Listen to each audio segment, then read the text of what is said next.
मेरी मंजिल है कहाँ, मेरा ठिकाना है कहाँ, सुबह तक तुझसे बिछड़ कर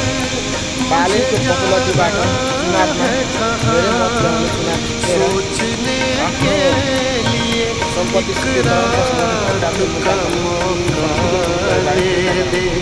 त्यसपछि बालेलाई झापा 5बाट झापा 5बाट किन हराइन्छ बाले झापा 5बाट हारिसकेपछि अहिले जुन बालन र राजाका बिचको भएको छ भावी प्रधानमन्त्रीको रूपमा नदिनका लागि किन भन्दाखेरि यदि बालनले झापाबाट जितेर आयो र भावी प्रधानमन्त्री बन्यो भनेदेखि राजसभाका साथीहरू चाहिँ पुरानो जो राजसभाको साथीहरू सभापति बनाएर